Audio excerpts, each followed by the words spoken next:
Eh bien, comme je disais tantôt, moi j'aime ça fucker les gens. Et à niveau, on n'a pas assez de monde pour faire une première partie à temps complet. Donc, on va prendre quelqu'un de la deuxième partie. C'est la seule personne de la deuxième partie. Et on va l'inclure dans la première partie.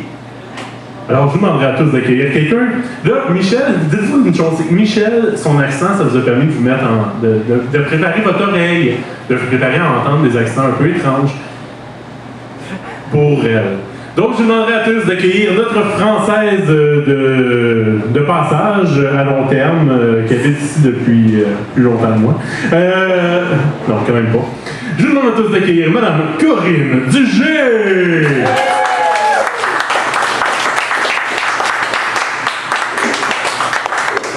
Corinne Dugé!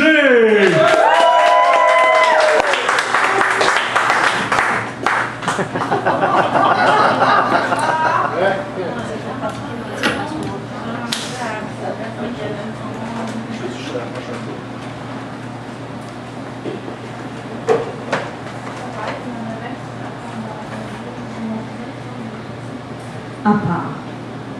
Tu vis au milieu du monde, mais tu n'y passes que quelques secondes. Le reste du temps, tu es là, mais pourtant absent. Ton monde est définitivement ailleurs, mais est-il pour autant meilleur? Tu te perds dans la boisson, tu te fais bouffon. Mais n'est-ce que pour divertir les gens, ou est-ce le signe d'un mal-être omniprésent? Je ne sens pas de joie véritable dans tes parades. Je ne vois que des sourires de façade. Que cherches-tu dans tes mauvais détours? Ne vois-tu pas autour de toi ces vautours? Des dévoreurs d'âmes aux valeurs infâmes. Sous le couvert de t'encourager, combien attendent de te voir tomber? Mais tu as le cœur trop innocent pour les voir véritablement. Tu vis dans ton monde avec ton étendard, au milieu de nous, mais à part.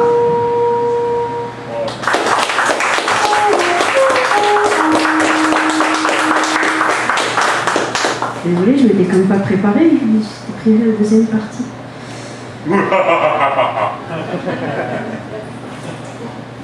Un texte que j'ai coécrit avec quelqu'un présent dans la salle qui un jour peut-être nous fera le plaisir de relire. Hey, ça serait une bonne journée pour ça. La lucarne. Derrière cette lucarne, rouge sang, se cache-t-il un démon puissant?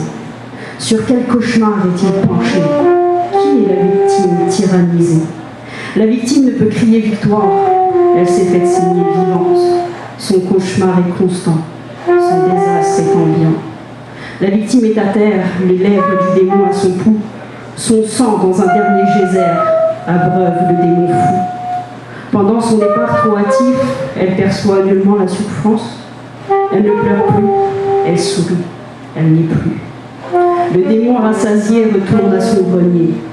La lucarne rouge résonne d'un rire sans fin, et la lumière s'éteint.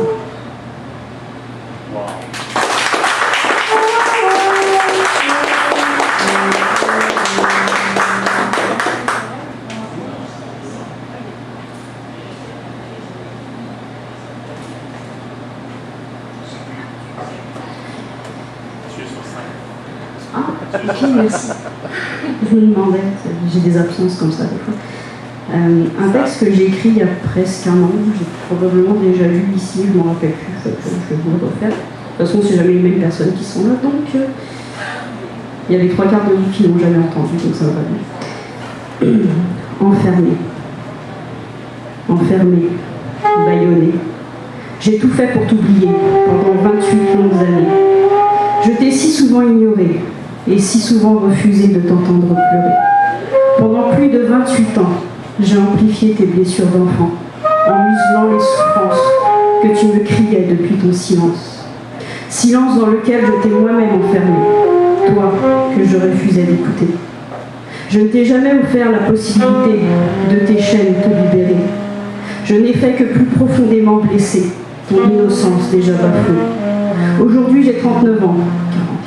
Je ne suis plus une enfant. Pourtant, elle est toujours là, effrayée, blessée, la petite fille du passé. Aujourd'hui, j'accepte enfin d'entendre les pleurs que tu déverses au creux de mon cœur. 28 ans que tu me dis tes douleurs, que je verrouille sans égard de l'intérieur. Aujourd'hui, je veux te tendre la main, te dire que tout ira bien. Tu n'étais encore qu'une enfant, tu n'es pas responsable, aucunement. Pardonne-moi de t'avoir soumise au silence pendant toutes ces années de souffrance. Sèche tes larmes, je t'entends enfin. Viens, rejoins-moi sur mon chemin. Regarde l'avenir qui se devine. Tu fais partie de cette histoire qui se dessine. Merci.